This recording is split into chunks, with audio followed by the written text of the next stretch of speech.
ডিম সিদ্ধ হচ্ছে। কেউ খাবে মুড়ি মাখা, কেউ খাবে ডিম সিদ্ধ, সেজন্য ডিম সিদ্ধ বানিয়ে নিচ্ছে। ছেলে খাবে ডিম সিদ্ধ, মুড়ি মাখা খাবে না। টিফিন ডিম সিদ্ধ আর বান রুটি খেয়ে নেবে, কেন ওর মুড়ি মাখা ভালো লাগে না, কারণ কি ও মুড়ি চিবাতে ভালোবাসে না। আর সবাই খুব ভালোবাসে আমার হাতে মুড়ি মাখা খেতে। এদিকে মুড়ি মাখার জন্য ওদিকে গাজর কুচানো হচ্ছে। শশা ছিলে নেব। মুড়ি মাখাতে গেলে শশা, গাজর গ্রেট করে, টমেটো, লঙ্কা এগুলো মাস্ট।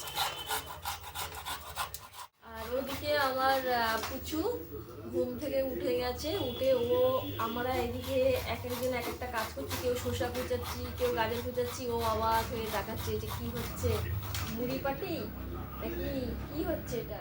মুড়ি মাখার জন্য বেশি কিছু নেই, সামান্য ইনগ্রিডিয়েন্টস। তো যাই হোক, কি আছে, শসা, টমেটো, তোমার গাজর গ্রেট করে দিয়েছি, পেঁয়াজ, লঙ্কা, চানাচুর, এই কটা দিয়েই মুড়ি মাখবো, তাতেই কাফি। এত টেস্ট হয় নাকি আমার হাতের মুড়ি মাখা, এরা খেয়ে ফিদা হয়ে যায়। যাই হোক, এখন মুড়িটা আমি মাখাবো। মুড়ি এক প্যাকেটই নিয়ে এসছে, এক প্যাকেট মুড়ি দিয়েই পুরোটাই করবো। তোরা খাবি তো? হ্যাঁ। রেডি খাওয়ার জন্য সব? তো আমি সব দিয়ে দেবো, একসাথে সব ঢেকে দেবো।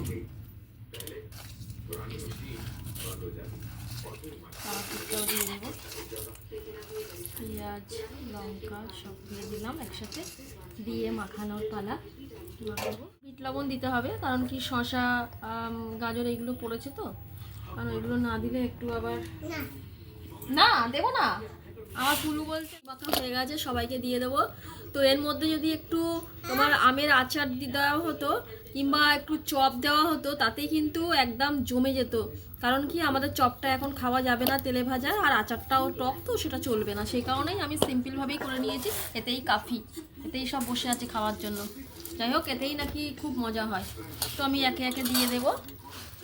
তো মানুষ ছোট্ট বাটি দিয়ে দেবো আমার ছোট্ট পুচুটা, অত বেশি খাবে না, অল্প একটুখানি নিয়ে নাও। পুচু কোনো হয়ে গেছে, একজনকে দিচ্ছি, একে একে সব দিয়ে দিচ্ছি। কিরে, কেমন লাগছে খাচ্ছিস? কি মুখে কথা বল। ভালো। ভালো বলতে খুব কষ্ট লাগছে, খাওয়ার বেলা খাচ্ছে তখন।